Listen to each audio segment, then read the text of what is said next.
Bismillahirrahmanirrahim. Assalamualaikum warahmatullahi wabarakatuh. Alhamdulillah. Wassalatu wassalamu ala rasulillah wa ala alihi wa sahbihi wa mawalah. Wa la hawla wa la quwwata illa billahi wa ba'd. Waalaikumsalam. Alhamdulillah. Hentinya kita bersyukur kepada Allah subhanahu wa ta'ala. Malam ini kita masih diberikan nikmat dari Allah, bisa kumpul di tempat yang insyaAllah disukai Allah Azza wa Jal. Salawat dan salam dihadiahkan kepada Rasul kita, Nabi besar Muhammad sallallahu alaihi wa ala alihi wasallam. Tema di malam hari ini masih membahas Siratul Mustafa alaihi salatu wassalam, di mana kita akan membahas tentang kepemimpinan Nabi sallallahu alaihi wasallam di dalam berhukum. Ma'asyiral muslimin yang dimuliakan Allah Subhanahu wa taala. Nabi sallallahu alaihi wasallam adalah sosok yang terkenal dalam menegakkan keadilan. Bahkan Nabi sallallahu alaihi wasallam orang yang paling semangat untuk menegakkan keadilan. Bahkan Nabi sallallahu alaihi wasallam pernah bersabda dalam hadis Aisyah Ummul Mukminin radhiyallahu anha, Allahumma man waliya min amri ummati syai'an fashaqqa alaihi fashquq alaihi. Ya Allah, siapapun dari umatku yang diberikan kepercayaan untuk memimpin umatku, kemudian mereka para pemimpin itu memberatkan umatku, maka hancurkan pemimpin itu.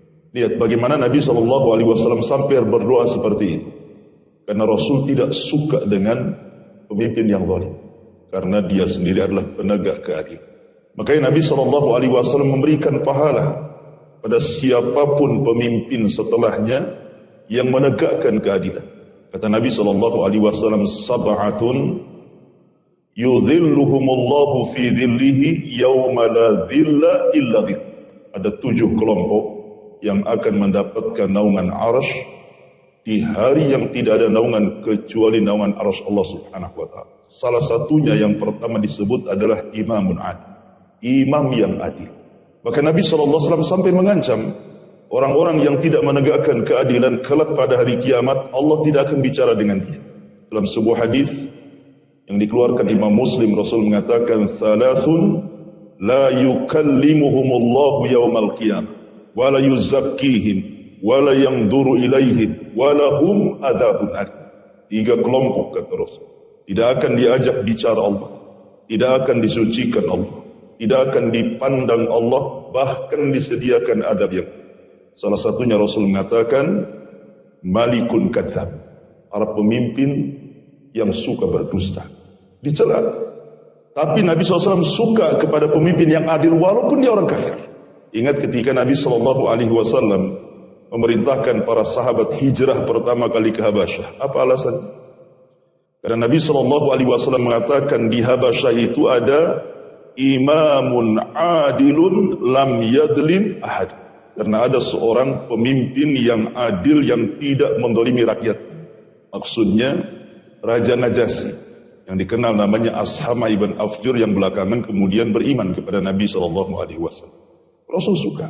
Makanya Syekhul Islam Ibn Taimiyah rahimahullahu ta'ala sampai mengatakan, Inna allaha la yansuru daulatal kafir in kana adilan, wa la yansuru daulatal islam in kana zalim. Allah akan menolong satu negara walaupun dia kafir jika pemimpinnya adil. Dan Allah tidak akan menolong sebuah negara walaupun Islam kalau pemimpinnya zalim. Ya. Bagaimana keadilan itu menjadikan pujian Nabi SAW. Karena Rasul adil. Kalau memang orang kafir itu adil, Rasul katakan adil. Karena Nabi SAW tidak membeda-bedakan. Bahkan kalaupun kebenaran itu datang dari orang kafir sekalipun, Rasul membenarkannya. Bahkan bukan hanya kafir saja, seandainya kebenaran datang dari iblis sekalipun, Rasul akan membenarkannya. Contoh, ketika Abu Hurairah radhiyallahu anhu menjaga pembedaran zakat, kemudian ada pencuri, kemudian ditangkap oleh Abu Hurairah, Kemudian pencuri ini beralasan bahwa dia mencuri karena keluarganya kelaparan, dilepas. Besoknya nyuri lagi, ketangkap lagi, dilepas lagi karena alasannya yang sama. Ketiga kalinya mencuri lagi. Ketika mau dilepas tidak bisa. Kamu sudah 3 kali masalah. Kemudian pencuri ini mengatakan, maukah kuajarkan kepadamu wahai Abu Hurairah, supaya engkau terhindar dari setan. Kemudian orang ini mengatakan, apabila engkau beranjak ke pembaringanmu, bacalah surah Kursi, maka engkau tidak akan diganggu setan sampai subuh. Kemudian dilepas. Besoknya Abu Hurairah cerita kepada Rasul. Tapi Rasul sudah tahu dulu. Bahkan Rasul bertanya, ma fa'ala bi asirikal barihah. Apa yang kau lakukan dengan pencuri semalam? Kenapa kau lepaskan? Abu Hurairah cerita tentang karena pencuri itu mengajarkan ayat kursi. Kemudian Rasul mengatakan, tahukah kamu siapa pencuri itu? Dia adalah iblis. Sadaqaka wa huwa kadhib. Perkara ini benar, tapi dia itu pendusta. Khusus ketika mengajarkan ayat kursi, dia benar, tapi hakikatnya semua yang dia bawa adalah dusta. Dia Rasul membenarkan iblis dalam perkara ini. Ya. Menunjukkan bahwa Nabi SAW tidak pernah membeda-bedakan siapapun. Selama itu keadilan, maka Rasul akan tegakkan. Makanya Allah Subhanahu wa taala mengatakan, wala yajrimannakum syana'anu qaumin ala alla ta'dilu i'dilu huwa aqrabu littaqwa. Janganlah karena kebencian kalian kepada sebuah kaum, kalian tidak berlaku adil. Berbuat adilah itu lebih dekat kepada ketakwaan, kata Allah. Ma'asyiral muslimin yang dimuliakan Allah Subhanahu wa taala. Maka malam ini kita akan sedikit menceritakan tentang keadilan Nabi sallallahu alaihi wasallam, baru kita cerita tentang beberapa hukum-hukum, qadiyah-qadiyah, perkara-perkara ketika Nabi sallallahu alaihi wasallam memutuskan sebuah perkara dan begitu seterusnya. Supaya kita punya gambaran bagaimana Nabi sallallahu alaihi wasallam adalah sosok pemimpin yang mampu menegakkan keadilan. Ma'asyiral muslimin yang dimuliakan Allah Azza wa Jalla. Pertama, Nabi sallallahu alaihi wasallam sebelum menegakkan keadilan kepada orang lain, maka dia menegakkan keadilan pada dirinya sendiri. Ada sebuah kisah dari Abdullah bin Mas'ud radhiyallahu anhu. Kunna yauma Badrin, kami dulu pada peperangan Badar, perang perdana dalam Islam itu. Kan jauh tuh dari Madinah ke Badar. Ya. Ketika itu setiap satu tunggangan unta dinaiki 3 orang. Tapi gantian, maksudnya kamu dulu, nanti kalau sudah capek, kamu turun, saya naik. Nanti berangkat lagi, kalau sudah capek, nanti yang ini turun, dia naik. Pokoknya setiap satu kendaraan 3 orang bergantian. Ya, itu kisahnya. Kemudian, wa kana Abu Lubabah, wa Ali ibn Abi Talib, wa Rasulullah sallallahu alaihi wasallam, ala ba'irin wahidin. Lah ketika itu, Nabi SAW bergantian dengan seorang sahabat namanya Abu Lubabah. Kemudian Ali bin Abi Talib, kemudian Nabi SAW. Jadi Rasul bertiga ini gantian, kalau Ali capek naik, kemudian turun lagi Abu Lubabah naik, kemudian turun lagi Rasul naik, begitu sampai ke Badar. Dari sini saja kita tahu bahwa Nabi SAW tetap mengikuti gaya para sahabat. Bukan mentang-mentang pemimpin dia kemudian punya unta sendiri, nggak gitu kan? Tidak, ya. Nggak bisa kalau pemimpin sekarang ya mobilnya harus sendiri. Nggak mungkin rame-rame naik angkot kan itu. Pasti ada kelebihan. Tapi Nabi SAW menyamakan dirinya dengan para sahabat. Dia yang membuat aturan, otomatis dia pula yang menjalankan kan itu. Jadi ketika itu Ali radhiyallahu an naik ke atas unta. Kemudian Ali radhiyallahu an turun dan mengatakan, ya Rasulullah, biar engkau saja yang naik, biar kami yang berjalan. Sudah tidak perlu kami naik lagi ke unta, kau aja yang naik. Kami tuntun kau sampai ke Badar. Maka Nabi SAW marah kepada dia, mengatakan, ma antuma bi aqwa minni, wala ana bi aghna anil ajri minkuma. Kata Rasul. Rasul apa? Kalian berdua wahai Abu Lubabah dan Ali tidak sekuat aku. Aku ini lebih kuat daripada kalian. Ya, kalian aja naik katanya, aku yang jalan. Dan kalian berdua tidak lebih kaya pahalanya dibandingkan aku. Nabi SAW tidak mau menunjukkan apa keadilan kepada dirinya. Dia mendahulukan sahabatnya. Makanya wajar kalau umpamanya sifat ithar ini mendahulukan kepada para sahabatnya, ditiru oleh para sahabat. Sampai Allah Subhanahu wa taala mengatakan, wa yu'thiruna ala anfusihim walau kana bihim qasas. Para sahabat itu Mereka lebih mendahulukan orang lain dibandingkan diri mereka sendiri. Kenapa? Karena meniru akhlak Nabi. Ingat ketika Rasul ada tamu, Rasul datang ke rumah istri-istrinya. Maksudnya mau menjamunya. Tapi memang betul kata Aisyah radhiyallahu anha, selama kami hijrah dari Mekah ke Madinah, kami tidak pernah kenyang makan. Bahkan pernah 3 bulan berturut-turut tidak mengepul asap dari dapur kami. Begitulah kondisi Rasul. Kalau kita kan ngepul terus tuh di dapur. Hapeng di masa istri kita. Ya. Jadi nggak ada pula makanan itu untuk menjamu tamunya di malam hari itu. Tapi Nabi SAW tetap memuliakan tamu dan mengatakan kepada para sahabatnya, siapa di antara kalian yang mau memuliakan tamu? Tiba-tiba main berdiri aja orang Ansor itu. Saya wahai Rasul. Dia nggak tahu ngecek di rumahnya ada makanan atau enggak. Ketika sampai di rumahnya Ansor ini, ngomong sama istrinya, ada nggak makan untuk tamu Rasul? Tidak ada kecuali hanya 1 piring, itu pun untuk jatah kami dan anak kami. Maka sahabat Ansar ini mengatakan, ya sudah, kalian tidak usah makan. Buatlah main-main anakmu sampai dia lelah, sampai dia tidur, sampai dia lupa makan. Kemudian nanti kalau nanti malam tamunya datang, kau pura-pura membenahi lampu, matikan. Karena menjamu tamu itu para sahabat di zaman itu kan wanita belum turun ayat hijab, ya, sehingga kalau menjamu tamu mereka harus duduk bersama tamunya. Dan itu bentuk ikram mereka. Kalau kita kan enggak. Kadang-kadang kita sediakan makan, makanlah, kita pergi pula. Enggak gitu. Kalau sahabat ditungguin. Ya. Masalahnya kalau ditungguin kan nanti enggak enak tamunya. Karena apa? Cuma 1 piring. Sementara yang pemilik rumah suami istri tak ada pula piring di depan dia kan. Akhirnya dibuat 3 piring, yang kosong 2, yang penuh 1. Kalau lampu mati kan tak tahu. Kita ketuk-ketuk piring aja soal kita makan. Ya kan? Subhanallah, prank itu namanya kan. Nah, sudah selesai makan baru kemudian dihidupkan lampunya. Coba kan? Ya. Dari kisah ini turun ayat tadi, wa yu'thiruna ala anfusihim walau kana bihim khasasah. Mereka para sahabat lebih mendahulukan orang lain dibandingkan diri mereka. Kenapa? Karena meniru Nabi. Itu keadilan pada diri sendiri, belum cerita keadilan kepada orang lain. Ma'asyiral muslimin yang dimuliakan Allah Azza wa Jalla. Bahkan keadilan yang sesungguhnya yang dicontohkan Nabi SAW itu sudah nampak sebenarnya ketika Nabi belum diangkat jadi Nabi. Ingat ketika Ka'bah hancur gara-gara terkena banjir, separuh roboh. Ketika itu Rasul di usianya masih belasan tahun, 17 tahun, 18 tahun. Lah ketika itu kan tidak ada yang berani bangun Ka'bah. Kenapa? Karena antara peristiwa Raja Abraha dengan Ka'bah hancur karena banjir itu kan belum lama. Sehingga mereka takut. Abraha aja menghancurkan Ka'bah diserang Ababil. Kita pula mau merobohkan Ka'bah, mau bentuk Ka'bah, direnovasi. Takut pula nanti Ababil datang. Gitu. Akhirnya orang tua mereka namanya Al-Walid ibn Mughirah memberanikan diri untuk mencoba menghancurkan Ka'bah. Dia mengatakan, kalau kalian tidak berani, biar aku yang menghancurkan. Karena niatku bukan untuk merobohkan seperti Abraha, kita niatnya memperbaiki. Kalaupun memang ada burung-burung itu menyerang, cukuplah aku yang mati gitu.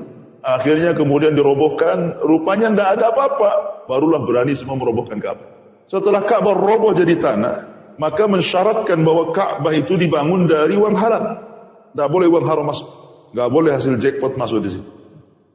Hasil judi, tacur, tidak boleh. Betul-betul uang halal. Sehingga sedikit dapatnya. Akhirnya tidak bisa lagi merampungkan Ka'bah seperti bangunan Ibrahim. Makanya Ka'bah yang sekarang itu bukan bangunan Ibrahim. Bentuknya bangunan orang Quraisy. Kenapa? Karena Hijr Ismail tidak masuk. Perlukan Ka'bah besar karena Hijr Ismail masuk. Tapi karena kurang dana, akhirnya Hijr Ismail dikeluarkan. Kalau dulu pintunya 2 di bawah, keluar masuk. Kalau sekarang pintunya naik pula. Kalau dulu semua orang bisa masuk keluar, sekarang orang tertentu saja masuk. Bukan presiden tak bisa masuk atau. Jadi makanya Rasul ketika ngomong-ngomong berdua sama Aisyah, kalau bukan karena takut fitnah kaum wahai Aisyah, sudah korobohkan Ka'bah. Aku bentuk lagi seperti bangunan Ibrahim. Tapi karena takut fitnah aku tidak melakukan. Tapi pernah juga dirobohkan di zaman Abdullah ibn Zubair kan.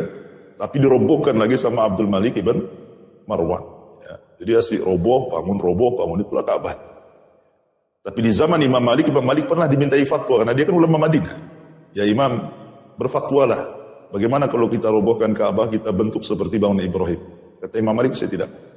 Saya tidak mau Ka'bah menjadi permainan para raja. Dirobohkan, dibangun, robohkan, dibangun. Saya nggak mau. Kayak sampai sekarang seperti ini Ka'bah. Hajar Ismail tidak masuk gitu.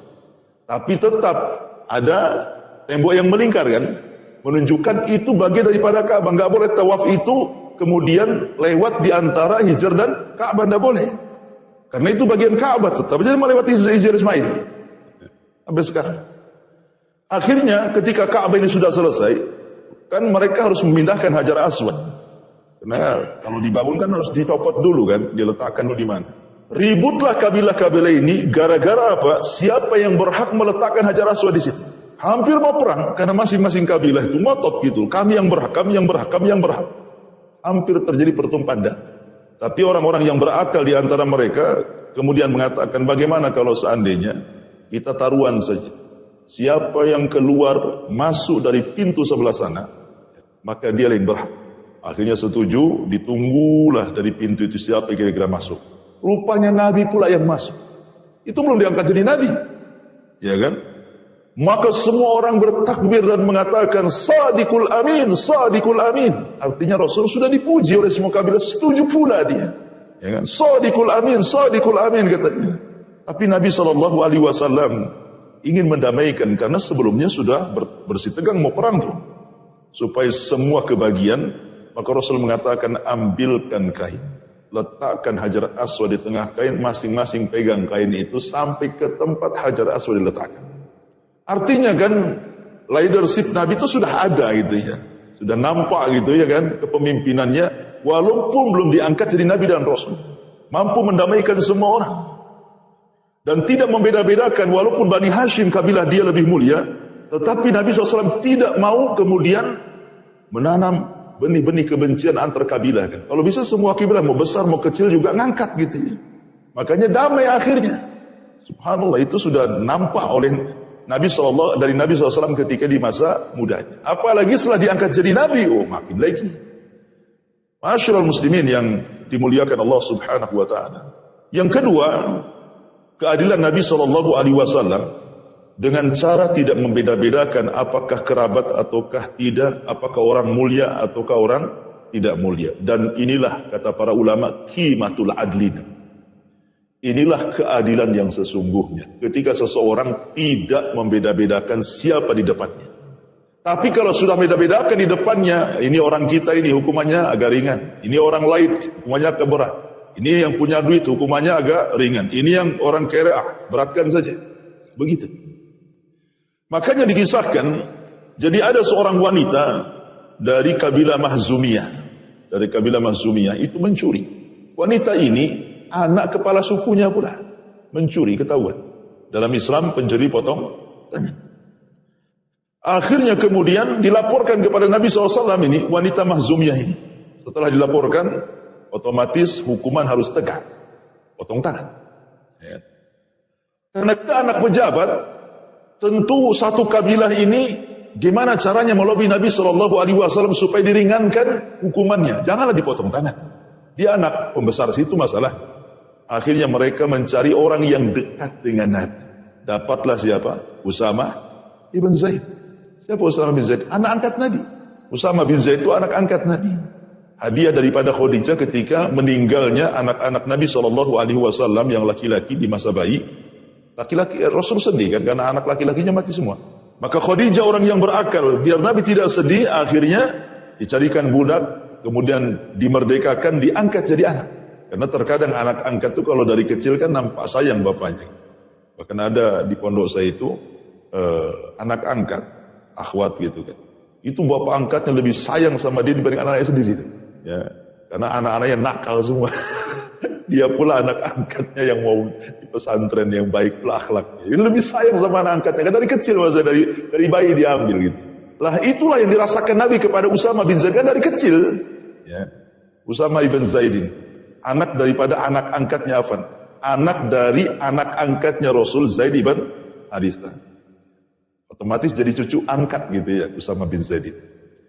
Jadi akhirnya mereka datang ke cucu angkat Rasul namanya Usama bin Zaid dan mengatakan, ya Usama, bukan cucu kecintaan Rasul. Ayahmu adalah anak angkat yang dicintai Rasul. Ngomonglah ngelobi sama Nabi. Kurangilah hukumannya. Jadi akhirnya kemudian disampaikan oleh Usama kepada Nabi SAW dan mengatakan, ya Rasulullah, wanita itu wanita pembesar dan saya diminta oleh kabilahnya untuk mengucapkan agar engkau meringankan hukumannya kepada siapa? Kepada wanita mahzumnya. Tapi Nabi SAW marah. Apa kata Nabi SAW? Wahai Usama, ya, dia mengatakan, innama ahlakal ladzina qablakum innahum kanu idza saraka fihimus syarif tarakuhu wa idza saraka fihimud dhaif aqamu alaihi al-had. Sama dengar ya. Hancurnya orang dulu sebelum kita. Karena mereka apabila orang mulianya mencuri tidak ditegakkan hukuman. Tapi kalau orang yang rendah mencuri langsung ditegakkan hukuman. Bahasanya tumpul ke atas, tajam ke bawah kan itu ya. Maka Rasul bersumpah, wallahi ya Usama, lau Fatimah binta Muhammadin saraqat laqata'tu yadaha. Kalau seandainya putriku Fatimah, dia yang mencuri bukan wanita itu, tetap kupotong tangannya. Lihat bagaimana Nabi SAW mengatakan, kalau yang mencuri itu putriku, tetap kupotong. Sama sekarang kan tidak. Ini yang korupsi anak sultan, ya kan? Gak bisa diproses. Kan itu ya. Tapi kalau yang nyolong orang desa, walaupun yang dicolong satu pohon ditebang di hutan, kena pasal 5 tahun. Kan itu ya. Ini kan terjadi yang seperti ini di negeri kita ini. Padahal hancurnya sebuah negara apabila hukum itu hanya tajam ke bawah saja. Sebagaimana perkataan Rasul, hancurnya umat dulu itu apabila orang yang mulia korupsi dibiarkan. Tapi kalau orang lemah yang mencuri langsung ditegakkan hukum had. Kenapa saya bedakan korupsi dengan mencuri? Kalau mencuri sedikit. Kalau korupsi banyak kan gitu ya. Masyarul muslimin yang dimuliakan Allah Azza, ini bentuk keadilan Nabi SAW. Tetap dia pun tidak membeda-bedakan, mau anaknya sendiri, mau kerabatnya sendiri, mau siapapun, dia akan menegakkan hukum seadil-adilnya. Dan itulah qimatul adli, keadilan yang sesungguhnya ketika kita tidak membeda-bedakan siapa dia. Tapi ini susah ya. Akan sulit sekali gitu kan. Masyarul muslimin yang dimuliakan Allah Azza wa Jalla.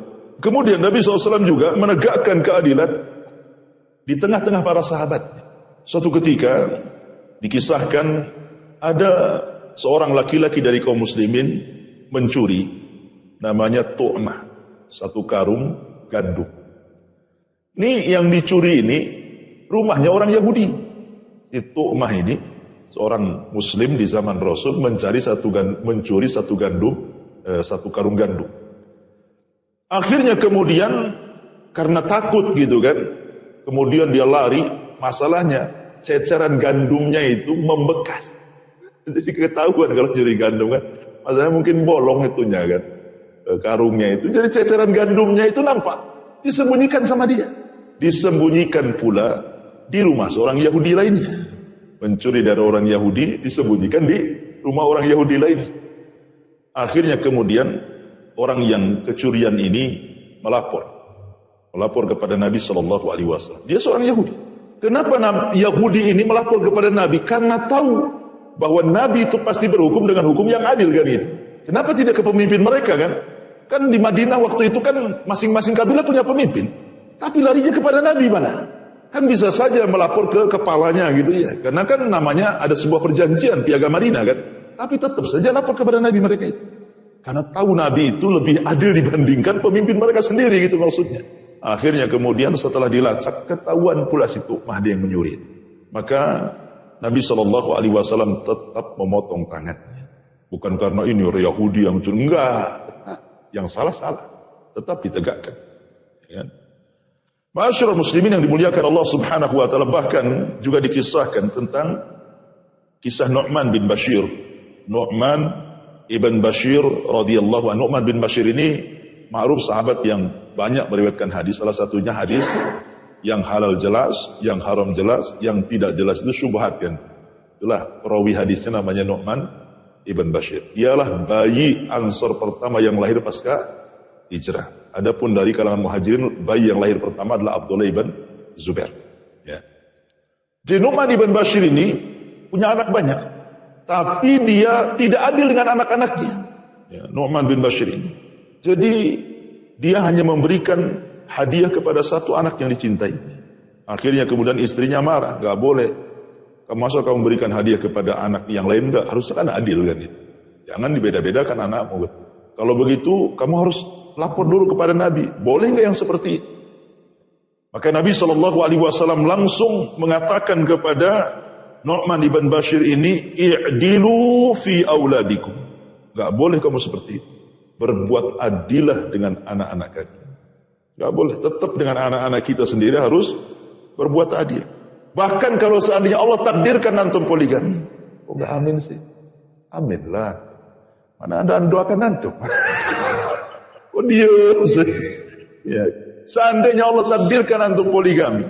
Lihat bagaimana Nabi SAW. Dia berusaha keras untuk adil dengan istri-istri. Ya. Istrinya banyak, 11. Nabi itu. Tetapi dia berusaha untuk adil dari 11 istrinya. Dengan cara apa? Dia setiap pagi dan sore, dia akan keliling ke istri-istrinya untuk mengucapkan salam. Setiap hari. Pagi keluar mamanya dia nih, dari rumah Aisyah ini malamnya, paginya nanti besoknya ke rumah istrinya siapa. Maka pagi itu mutar ke rumah istri, semua istrinya disalami. Assalamualaikum, kaifahaluk, assalamualaikum, terus. Ya. Dan Rasul tidak akan menyentuhnya kalau itu bukan gilirannya. Kemudian sore harinya gitu lagi. Setelah dia sibuk dengan urusan umat, sore harinya nih mau ke rumah istri yang jatah dia, maka dia ucapkan salam lagi keliling istrinya, mendoakan kebaikan. Dan tidak disentuh satupun kecuali memang gilirannya. Apa yang terjadi sekarang? Ya bojo muda ya lebih lama kan ya daripada bojo tua kan gitu ya. Ya biasanya kan gitu. Kadang-kadang bohong pula sama istri pertama padahal mau istri kedua kan itu ya. Kita susah, padahal baru 2 tuh. Yang satu aja bohong-bohongi, padahal istri cuma 1, tapi suka dibohongi tuh. Ya. Mana bang? Nagoya, GPS-nya dijodoh nih. Ya. Masyarul muslimin yang dimuliakan Allah Azza wa Jalla. Jadi memang luar biasa kalian Rasul sampai ke masalah istri-istrinya pun seperti kita ini sudah 1 istri nggak pernah didoakan lagi. Ya. Nggak pernah antum kalau istrinya bangun, assalamualaikum. Didoakan baik, nanti pas pulang kerja assalamualaikum doakan. Kayaknya susah kali kita mau ngomong. Padahal 1. Baik. Jadi ini bentuk keadilan Nabi SAW baik kepada keluarganya ataupun kepada para sahabatnya, bahkan juga kepada anak-anak. Baik. Kemudian Nabi SAW juga dikenal keadilan beliau itu walaupun kepada lawan. Dan ini yang berat biasanya kan. Berbuat adil kepada musuh itu agak berat. Karena biasanya kalau tidak suka, pasti tidak akan adil. Kalau kita ya. Kita kalau tidak suka dengan orang, ya tidak suka. Tapi Allah mengatakan tadi ayat yang saya katakan di awal, وَلَا يَجْرِمَنَّكُمْ شَنَآنُ قَوْمٍ عَلَى تَعْدِلُ إِعْدِلُوا وَأَقْرَبُ لِلتَّقْوَى. Jangan karena tidak suka dengan sebuah kaum, kau tidak berlaku adil. Ya, langit dan bumi saja, wa rafa'al mizan, ada keadilannya. Maka adillah kata Rasul itu lebih dekat dengan takwa. Dijelaskan bahwa ada seorang Yahudi bermasalah dengan seorang sahabat gara-gara urusan lahan, urusan tanah. Jadi orang Yahudi ini mengklaim tanah dia. Kemudian sahabat ini mengatakan tidak, ini tanah saya. Kemudian sahabat ini datang kepada Rasul dengan Yahudi ini. Kemudian sahabat ini mengatakan, ya Rasul, tanahku direbut orang Yahudi itu kan. Kata Nabi SAW, ada bukti bahwa itu tanahmu? Ya. Tidak ada wahai Rasul. Berarti kalau engkau tidak ada bukti, saya akan tanya Yahudi. Betul itu tanahmu? Iya tanah saya. Kau berani bersumpah? Berani. Kata sahabat ini, Rasul itu Yahudi. Dia suruh bersumpah, dia maulah kan gitu. Dia kan kafir, tidak peduli dengan sumpah dia. Kata Rasul, memang begitu aturannya. Yang menuduh datangkan bukti, yang dituduh cukup bersumpah kan begitu ya. Dalam ilmu peradilan itu seperti itu. Al-bayyinatu 'alal mudda'i wal yaminu 'ala man angkar, kata Rasulullah. Bukti itu didatangkan oleh penuduh. Kalau yang dituduh cukup bersumpah saja. Umpamanya gini nih. Ya. Umpamanya seseorang mengambil antum nyuci mobil. Di mobilnya itu ada handphone. Tahu-tahu habis dicuci mobilnya hilang pula handphonenya. Kemana? Pasti tuduhan antum ke siapa? Ke yang nyuci kan? Nah, kemudian antum ngomong, tadi handphone saya ada di mobil ini. Oh tak ada. Ya. Kamu yang ngambil ya. Kata yang nyuci, enggak ada. Tetap dia mengatakan enggak ada. Berarti kita yang menuduh harus mendatangkan bukti kan, entah CCTV, entah apa kan. Lah kalau enggak ada bukti, enggak ada saksi, enggak ada apa-apa, maka kita minta kepada yang cuci mobil itu, berani enggak kau bersumpah? Kalau dia mengatakan, kalau dia orang muslim, takut dia akan bersumpah. Kalau dia orang fasik, ya biasa aja bersumpah kan. Tapi kalau dia mengambil, tetapi dia berbohong, tidak mengambil dan berani bersumpah, maka kita tidak boleh menuntut dalam Islam. Kenapa? Karena kita hargai sumpahnya, bukan orang. Makanya Nabi Isa, riwayat Bukhari itu, Nabi Isa melihat ada orang mencuri, nampak dengan matanya. Orang itu ngambil barang. Kemudian sama Isa bin Maryam akhirnya dikejar, ditangkap. Kemudian kata Isa, asarakta, apa kau mencuri? Dia mengatakan, tidak, wallahi aku tidak mencuri. Walladzi la ilaha illahu ana la asyrik, katanya. Demi zat yang tidak ada sembahan kecuali dia, saya tidak mencuri. Akhirnya Isa mengatakan, shadaqta wa kadzaba aini. Engkau yang benar, mataku yang dusta. Kata Isa bin Maryam. Dan jelas-jelas nampak dia nyuri kan? Tapi karena dia sudah bersumpah, orang kalau sudah bersumpah atas nama Allah, kita harus puas dengan sumpahnya, bukan dengan dustanya, dengan sumpahnya. Kita harus menerima. Ya sudah, kalau antum sudah bersumpah, ya sudahlah, berarti kamu nggak nyuri, gitu maksud. Seperti Isa mengatakan, berarti kamu yang benar, mataku yang salah, gitu maksudnya. Ya. Dan begitu dalam Islam juga sama seperti itu. Karena orang yang kemudian bersumpah, kemudian kita tidak puas dengan sumpahnya, maka kita tidak menghargai sumpahnya. Maksudnya, sumpah dia kepada Allah itu dalam bentuk pengagungan Allah. Kita agungkan Allah bukan karena dia. Walaupun dalam hal ini Al-Imam Ibnu Utsaimin rahimahullahu taala membagi menjadi 4 kelompok gitu ya. Kalau ada orang bersumpah seperti itu kasusnya, kalau antum yakin dia itu jujur, gak mungkin dia mencuri. Kemudian dia bersumpah, maka wajib antum terima sumpahnya. Ini satu. Yang kedua ada ghalabatud dhon. Ghalabatud dhon itu artinya 70% Anda mungkinlah mencuri. Walaupun 30% bisa saja gitu maksudnya. Itu namanya ghalabatud dhon. Mungkin karena dilihat penampilannya, yang nyuci mobil itu pakai peci, pakai gamis, mungkin lah dia ngambil. Ya kan? Berarti kan 70% nggak mungkin, 30% mungkin, maka wajib diterima sumpah.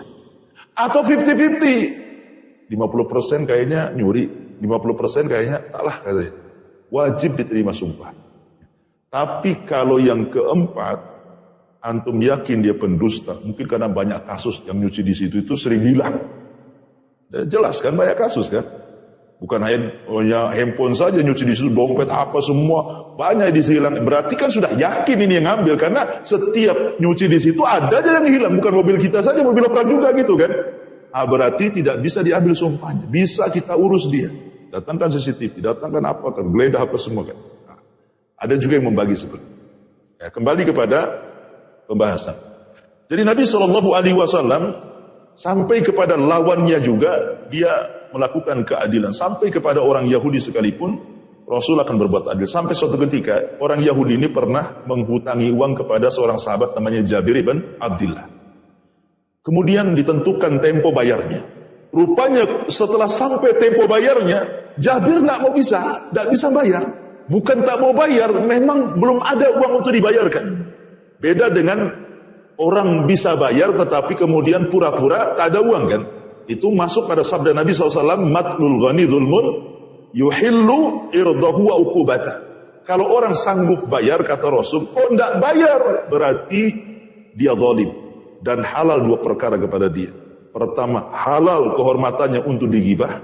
Yang kedua, halal badannya untuk dipenjarakan. Ya. Kalau ada orang punya hutang, dia sanggup bayar, tapi tak mau bayar, halal kehormatannya digibah. Boleh kita gibah dia. Ya. Maksudnya dalam hal ini, jangan yang lainnya.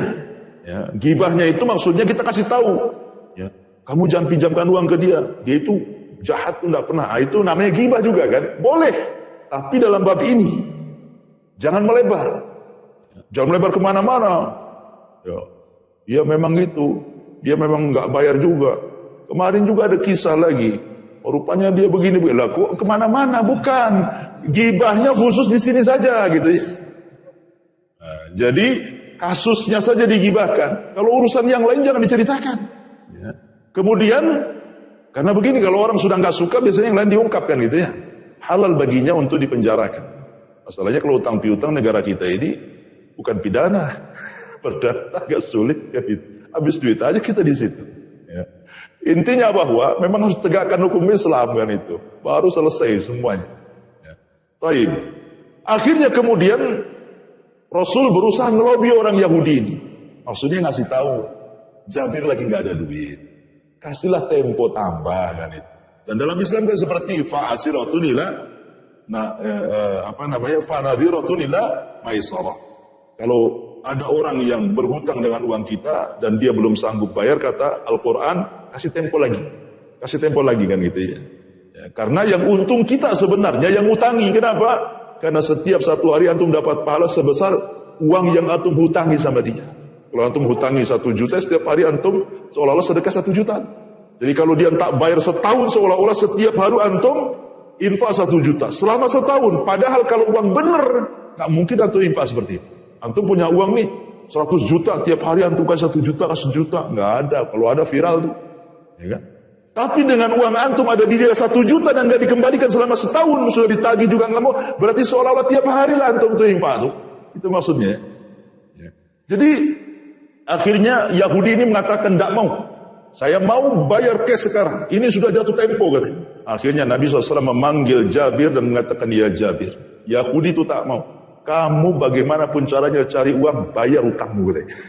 Nah ada lagi cerita. Ya. Tetap Rasul memenangkan Yahudi.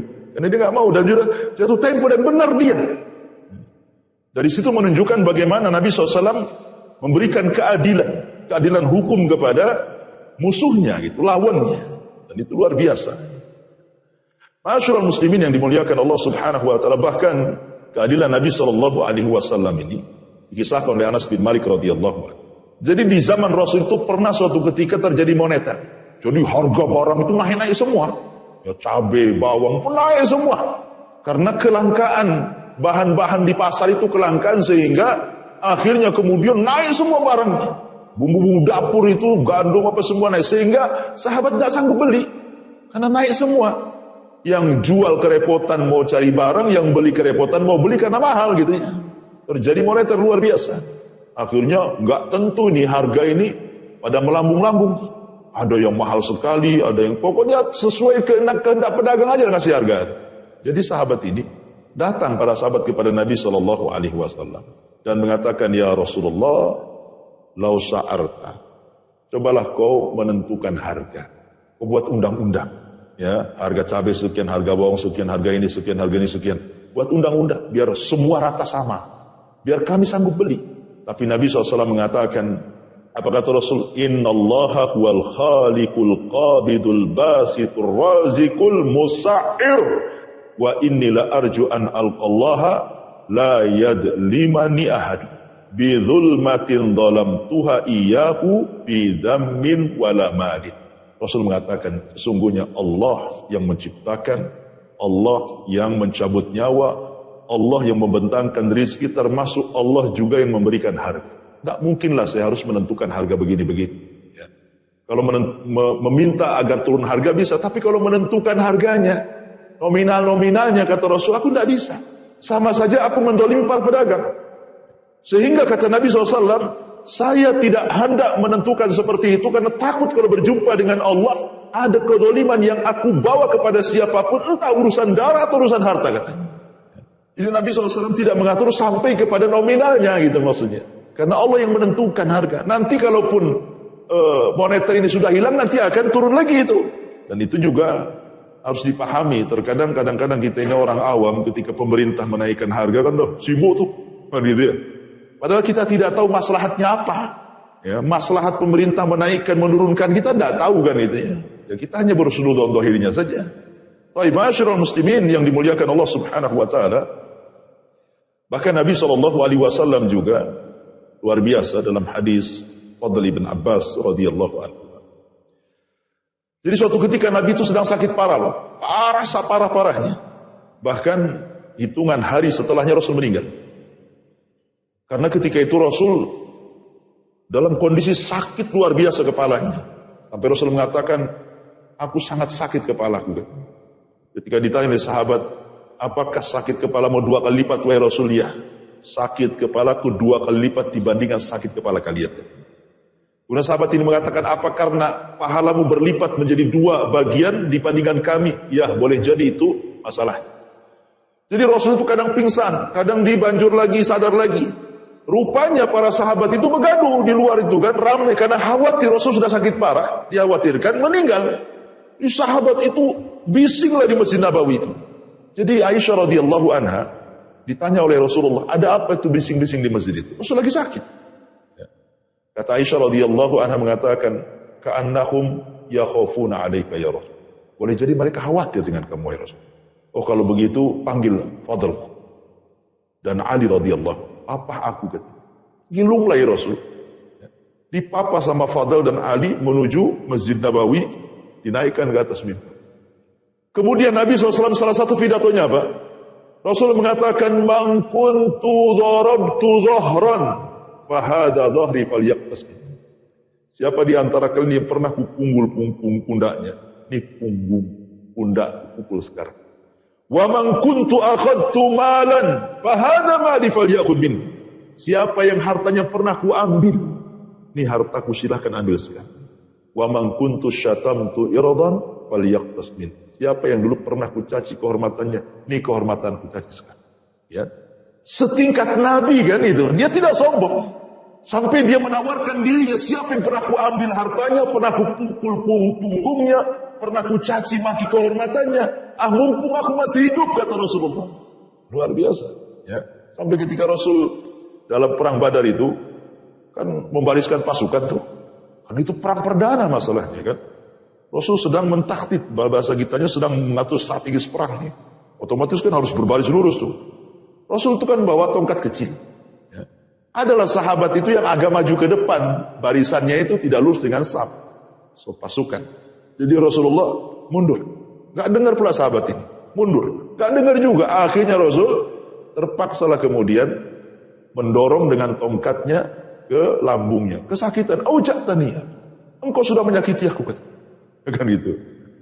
Maka setelah dibariskan dan Rasul sudah menyelesaikan taktidnya itu, strategis perangnya, maka Nabi SAW memanggil sahabat itu dan mengatakan, tadi saya menyakiti kamu dengan tongkat kecil ini. Nah, ini tongkatnya. Sekarang kau sakiti aku, katanya. Tapi sahabat ini mengatakan, tidak ya Rasul, afautu, kamu sudah maafkan kamu. Ada pemimpin kayak gitu. Ya. Ini menunjukkan apa? Nabi SAW ingin betul-betul menegakkan seadil-adilnya di tengah-tengah para sahabat. Bahkan suatu ketika juga ada seorang sahabat yang menginjak kaki Nabi. Bayangkan, kalau tadi kan Nabi yang mendorong dengan kayu. Ini enggak, sahabat ini menginjak kaki Nabi. Kemudian Rasul mengatakan, auja'tani, engkau sudah menyakiti aku, katanya. Sahabat ini jadi malamnya tak bisa tidur lah. Karena sudah injak kaki Nabi. Ya. Tapi subhanallah, Nabi memanggil malam itu sahabat. Sahabat itu duk hati. Apa ya? Apa mau dihukum gara-gara injak kaki Nabi gitu. Ketika kemudian sampai di tenda Rasul, karena itu kan persiapan perang, kata Nabi SAW, aku sudah maafkan diri dan aku punya harta ambil. Enak kan? Udah nyakiti kan dapat harta lagi. Gitu. Kalau kita udah nyakiti kita, mana ada gitu-gitu. Yang ada dendam 7 turunan. Gitu ya. Intinya bahwa begitulah memang menyambungkan antara keadilan dan rahimnya Nabi ataupun sayangnya Nabi kepada keadilan. Ya. Artinya ketegasan Rasul pun tetap dibarengi dengan kasih sayang. Tetap dia tegas, tapi di balik ketegasan itu juga ada kasih sayangnya di sana. Ma'asyiral muslimin yang dimuliakan Allah Subhanahu wa taala. Juga terjadi sebuah kasus di zaman Rasul yang diceritakan Ummu Salamah. Ini kasusnya seperti yang tadi, yang pertama orang Muslim dengan Yahudi. Tapi ini yang berkasus ini 2 sahabat, satu dari Hadraul Maut, yang satu dari kabilah Kindi. Jadi yang dari kabilah Kindi ini dia merawat sebuah kebun. Ya dia tanami pohon apa pisang di zaman sekarang ya garaplah kebun itu. Tahu-tahu seorang laki-laki dari Hadrami ini mengklaim itu tanah bapakku. Ya, kenapa kau bercocok tanam di tanahku? Akhirnya kemudian keduanya sampai kepada Rasulullah. dan mengatakan seorang laki-laki dari Hadraul Maut ini, ya Rasulullah, dua-duanya sahabat Nabi. Ya. Kemudian mengatakan, ya Rasul, ini orang dari Kindi ini, dia mengambil tanahku. Ini tanah milik bapakku. Kata Rasul kepada yang dari Kindi, betul itu tanahnya si Hadrami itu. Enggaklah, saya sudah lama bercocok tanam di kebun ini, dan tanah itu saya pegang. Mana mungkin ini tanah dia, katanya. Kan itu ya. Akhirnya Rasul mengatakan kepada seorang sahabat dari Hadrami ini, alaka bayyinah, kamu punya bukti itu tanah, entah surat, entah saksi, entah apa itu tanah bapak. Aku bilang enggak ada, cuman itu tanah bapakku. Ya. Kemudian kata Rasul melirik kepada laki-laki dari Kindi, berani kau sumpah itu tanah? Kata yang dari Kindi, ya saya siap bersumpah. Maka kata rajul dari Hadraul Maut, ya Rasulullah, itu orang fajir. Dia suruh bersumpah apapun dia mau itu. Tapi Rasul mengatakan kepada sahabat dari Hadraul Maut, memang begitu aturan. Sebelum pergi, Nabi SAW mengatakan, bagus kata-katanya. Apa kata Nabi SAW? Faman qadaitu lahu bihaqqi muslimin, fa innama hiya qit'atu min nari falya'khudha aw liyatrukha. Tapi ingat, untuk menenangkan nih, laki-laki dari Hadraul Maut karena tanahnya diserobot dan dia berani bersumpah itu juga tanahnya, akhirnya kan padahal kata orang ini dia itu orang fasik, dia bersumpah apa saja mau tuh. Tapi Rasul mengatakan siapapun yang kuputuskan, ya, dan rupanya aku tidak tahu hakikatnya dia mengambil harta orang, maka putusanku adalah bagian daripada azab neraka, diambil neraka itu atau ditinggalkannya. Dari sini menunjukkan bahwa Nabi SAW tidak tahu yang gaib. Ya kan? Rasul kan tidak tahu yang gaib. Rasul itu hanya memutuskan secara zahir saja. Makanya kenapa Nabi SAW mengatakan bahwa terkadang seseorang itu ketika di pengadilan itu alhan ba'duhum li ba'din. Ya. Ada orang yang lebih pandai ngomong dibandingkan yang lainnya. Sehingga yang pandai ngomong ini terkadang dia yang salah jadi benar, yang tak pandai ngomong pula yang benar jadi salah. Kata Nabi, tapi kata Nabi SAW, kalau aku putuskan secara zahir kalian, dan rupanya menyelisih zahir yang aku hukum, berarti kalian memilih jalan ke neraka, kata Rasul. Dari sini Nabi mengatakan bahwa Rasul hanya berhukum dengan hukum zahir saja. Rasul itu tidak pernah berhukum dengan hukum hati, karena Rasul tidak tahu hati orang. Ya. Makanya kenapa Nabi SAW mengatakan bahwa al-qudatu salasatun, hakim itu ada 3. Yang 2 di neraka, yang 1 di surga, kata Rasul. Isnani finnar wa wahidun fil jannah. Hakim itu ada 3, 2 di neraka, 1 di surga. Kemudian Rasul mengatakan, adapun yang pertama, seorang hakim yang tahu kebenaran. Kemudian dia memutuskan dengan kebenaran, maka hakim ini di surga. Yang kedua, hakim tahu kebenaran, tapi dia memutuskan dengan kebatilan, maka hakim ini di neraka. Kemudian yang ketiga, hakim ini jahil dari kebenaran dan dia memutuskan dengan kejahilannya, maka hakim ini di neraka. Ya. Nabi SAW sampai membagi-bagi hakim. Ya. Ketika Nabi SAW menyebutkan 3 hakim ini, pasti 3-3-nya ada. Gak mungkin Rasul itu ngomong asal omongan saja kan. Pasti ketika Rasul mengatakan hakim itu ada 3, pasti akan ada hakim yang bentuk-bentuk 3 ini. Yang 1 tahu kebenaran, berusaha memutuskan kebenaran. Yang 1 tahu kebenaran, memutuskan dengan kebatilan. Yang 1 jahil dengan kebenaran, dia putuskan pula dengan kejahilan. Dan antum akan dapati hakim-hakim itu. 3-3-nya hakim antum akan dapati. Kalau antum berusaha dengan pengadilan. Ada hakim yang baik, tak mau disogok. Ada hakim yang jahat, sikit-sikit disogok, kan itu ya. Bahkan ada yang kerjasama antara hakim dengan pesakitannya, gitu. Itu sudah disinetronkan di belakang tuh, ya kan? Ya memang Rasul mengatakan seperti itu, artinya ada orangnya, tidak mungkin nggak ada orangnya. Ma'asyiral muslimin yang dimuliakan Allah Azza wa Jalla. Makanya kenapa Nabi SAW sampai mengatakan dalam sebuah hadis dari Ali bin Abi Thalib radhiyallahu anhu, Rasul mengatakan, "Idza taqadha ilaika rajulani fala taqdilil awwali hatta tasma' kalam al-akhar, fa sawfa tadri kaifa taqdi." Kata Rasul kepada Ali, ya Ali, kalau engkau memutuskan perkara 2 orang, jangan mendengar dari satu pihak. Kau tidak akan bisa memutuskan. Dengar dua-duanya, baru engkau bisa memutuskan. Makanya ketika Al-Quran menceritakan tentang kisah Nabi Allah Dawud alaihi salatu wassalam, ya, disebutkan dalam Al-Quran itu, hal ataka naba'ul khasmi ittasawarul mihrab. Dan apakah telah sampai kepada memberita orang yang berselisih ketika mereka memanjat dinding mihrab. Dawud itu, dia membagi harinya menjadi 3. Jadi satu hari khusus untuk memberikan putusan kepada rakyat. Dia akan duduk di singgasana, siapa yang ada masalah datang, nanti saya putuskan. Ya. Nanti hari kedua khusus untuk jalan-jalan, menengok-nengok rakyatnya, macam mana kondisinya, susah ke senang ke, ada kerjaan tidak ada kerjaan, ditengoki. Hari ketiga tidak boleh diganggu, dia akan masuk ke kamarnya dan dia tidak akan pernah keluar dari kamarnya untuk membaca Zabur. Itu Dawud membagi harinya menjadi 3. Ya. Jadi Allah Subhanahu wa taala hendak memberikan ikhtibar itu ujian kepada Dawud. Jangan seperti itu maksudnya. Kalau sudah urusan rakyat, walaupun hari itu hari untuk ibadah dia, kalau memang mendesak ya harus tetap diputuskan kan, tapi Dawud tidak mau. Ini hari ibadah, jangan ada yang datang. Itu maksudnya. Akhirnya Allah hendak menegur Dawud. Jangan seperti itu. Kalau kebutuhan rakyat ya tetaplah dilayankan itu, walaupun waktu ibadahmu gitu.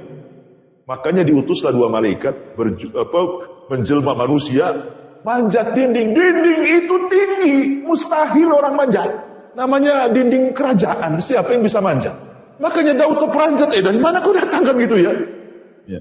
Sehingga kemudian Allah katakan, iddakhalu ala Dawuda fa fazi'a minhum. Ini 2 orang ini tiba-tiba masuk ke ruangan Nabi Daud, entah dari mana jalannya. Makanya kemudian Nabi Daud ketakutan. Ya. Tapi 2 orang ini mengatakan, la takhaf, jangan takut wahai Nabi Allah Daud. Khasmani bagha ba'duna ala ba'din fahkum bainana bil haqq wa la tushtit wahdina ila sawa'is sirat. Jangan takut wahai Daud, kami berdua sedang berselisih. Sebagian dari kami berbuat zalim kepada yang lainnya, maka berilah putusan di antara kami secara adil dan janganlah menyimpang dari kebenaran serta tunjukilah kami jalan yang lurus. Apa kasusnya? Kasusnya gini. Inna hadza akhi, lahu tis'atun wa tis'una na'jah wa liya na'jatun wahid. Sesungguhnya saudaraku ini mempunyai 99 ekor kambing betina. Aku pula cuma 1. Ya. Kemudian waqala aqfilniha wa azzi fil khitab.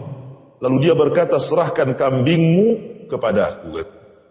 Dan dia mengalahkan aku dalam perdebatan. Coba lihat Nabi Daud. Dia punya 99 kambing. Saya punya 1. Dia akunya pula punya aku katanya. Sudah 1 di aku dia pula katanya. Dan orang ini lebih cakap ngomongnya. Sehingga aku kalah lah katanya. Makanya aku datang kepadamu. Salahnya Nabi Daud, dia tidak menanya orang yang punya 99 kambing. Dia hanya mendapatkan informasi dari yang punya 1 kambing. Akhirnya dia putuskan dengan 1 telinga, tidak diputuskan dengan 2 telinga. Sebab itulah Allah Subhanahu wa taala tegur dia. Gak boleh berhukum seperti itu. Makanya ketika tahu Nabi Daud salah, apa yang terjadi? Maka Nabi Daud pun setelah itu dihabiskan ibadahnya untuk Allah. Dia sujud hari-hari, baca kitab Zabur terus. Gara-gara kesalahannya tuh. Dia pun terus membaca kitab Zabur. Artinya dari sini bahwa seorang hakim itu, kata Rasul, jangan mendengar 1 telinga, tapi dengar telinga yang lain. Contoh sederhana lah. Kalau seandainya antum dicurhati gitu ya oleh tetangga atau apa, istrinya curhat sama antum, suaminya curhat sama antum, urusan rumah tangga gitu kan. Kita tidak bisa memutuskan. Pokoknya istrinya datang ke antum, tolonglah saya, gimana ya, saya sering dipukuli suami saya begini. Tentu kalau kita dengar gitu kan tidak suka kan. Tapi kan nggak boleh langsung dibenarkan kan. Tidak boleh langsung dibenarkan. Walaupun ada umpamanya nampak pipinya ini bengkak-bengkak gitu, bisa aja jatuh. Ya. Bisa aja kena obat apa gitu ya, disuntik gitu kan. Atau bengkak-bengkak semua. Kan nggak tahu kita kan. Ya, kan ada tuh yang kayak gitu tuh disuntik bengkak-bengkak tuh. Kan itu ya. Kita tidak tahu sampai kemudian kita datangkan suaminya, dengar dua-duanya. Baru kita tahu perkaranya tuh. Karena begini, seorang hakim ini terkadang diberikan firasat oleh Allah Subhanahu wa taala, dan firasat itu adalah hibah yang mulia yang merupakan kenikmatan seorang hakim. Jadi seorang hakim karena sering memutuskan orang, akhirnya diberikan firasat. Sama dengan polisi, itu kan diberikan firasat tuh. Nampak nih yang naik motor tabak wasim nih. Kau tahu Pak polisi tahu lah gerak-geriknya. Kan dikasih firasat kan, karena hari-hari di jalan dia tahu kan. Hakim juga sama tuh. Sama tuh.